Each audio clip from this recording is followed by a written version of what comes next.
Here we are given a parallelogram ABCD. Now the minute you hear the word parallelogram, remember opposite sides equal, opposite sides parallel. What else is given? We are given a point P in AB. What is special about this point?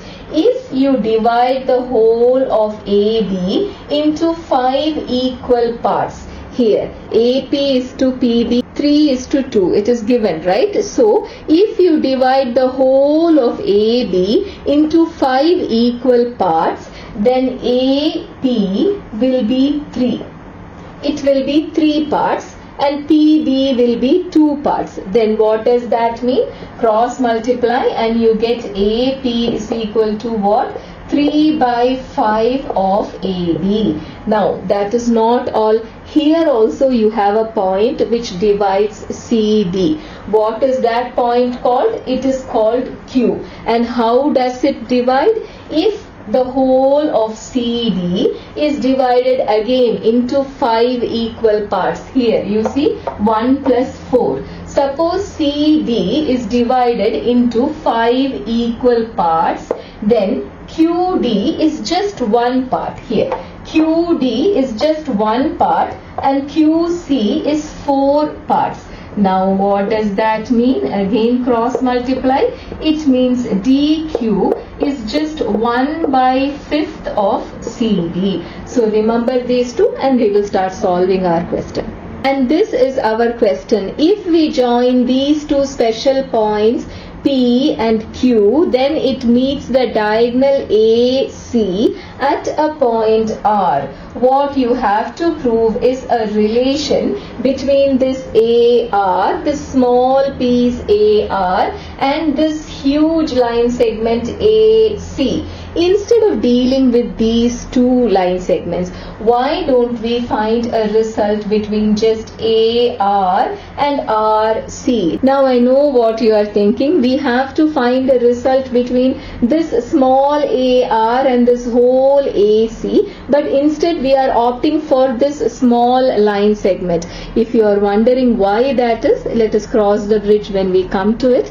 For now, let us find a result between these two line segments. And how do we do that? We will consider them to be a part of two triangles. Then how will a triangle which has AR as one of its sides and includes P look like?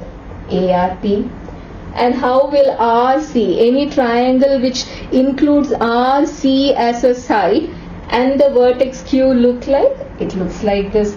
All you have to prove is that these two triangles are similar. Now these are the two triangles that we are talking about. I will name them 1 and 2. And how are we going to prove they are similar? If I name as 1 and this as A, what do you have? Two vertically opposite angles. They are equal. Now if I name this as 2 and this as B, then what do you have? You remember what we said? It is a parallelogram, which means what? Opposite sides are parallel, which means this 2 and this B are alternate interior angles, which means they are equal. You have two equal angles, which means what? The third angle will obviously be equal because the sum of angles of a triangle is 180. So we have three equal angles, which means what? The two triangles are similar. But then when you write their name, be careful. Where you see A, you should write C. Where you see R, there should be R, and where you see P, you should write Q. So your two similar angles, this is how their name looks like. It is not RCQ, it is CRQ. So once you prove that these two triangles are similar, what follows? The ratio of the corresponding sides are equal, which means what? The first side here, the first side here, the second side here, the second side here. Remember, that is why the names of your similar triangles have to be correct. Only then you will get the correct sides. Only then you will get the correct ratio here. There you have three equal ratios. Out of it, which one do we need the answer to? We need need to find what is AR by RC. We need to know the answer for this. And what do we have information about? We know about AP and CQ. So the one in the middle, even though it is true, we do not need that. If AB is divided into this much, 3 plus 2, if it is divided into 5 parts, then AP is 3 parts.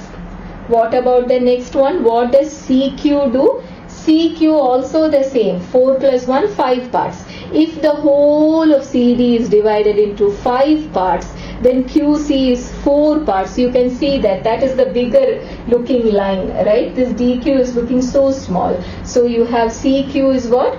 4 times. It is 4 by 5 CD. Now consider their ratio. What do you have? AB and CD are equal. Why is that? You remember it is a parallelogram, which means opposite sides equal, opposite sides parallel. So AB and CD are equal, which means they get cut, because they are the opposite sides of a parallelogram. And what do you get? You get a neat ratio, which is 3 by 4.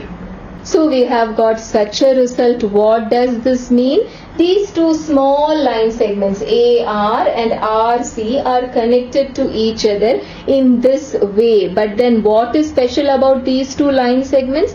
They both lie on the same line, which means if you add one to it, you will get a bigger line segment. But then you cannot just add one to one side of an equation, add it to both the sides. So you get AR plus CR by AR, and this one will be 7 by 3. But what is AR plus RC? It is what? AC. So you have got a bigger line segment. Always remember that if you start with two line segments lying on the same big line, add one, then you can get a bigger line segment. And the same thing happens the other way also. If you are given a big line and a small line, subtract with one, then you will get two small lines. So just adding one and subtracting one will do wonders. But then the only condition is that they should be lying on the same line. So we have got AC by AR is 7 by 3. That means you could take the reciprocal. This is exactly the result that we were looking for. But just one more thing. Here you see I had the AR in the numerator, but in the next step I took it to the denominator. Always do that. Whichever result you want a result about AR, right? Then make sure AR is in the denominator, because whatever is in the numerator, it becomes bigger or smaller. Here we have added one, this CR has become bigger. If the same thing, if you minus this, see a big line and a small line, minus it, you will see that it becomes RC by AR. So whatever is in the denominator, that stays as it is. Whatever is in the numerator is going to get big or small. So in such cases, even if you end up like this, before adding or subtracting, remember whichever result you need, remember to bring that to the denominator. So that is all for today. Take care. Assalamu alaikum.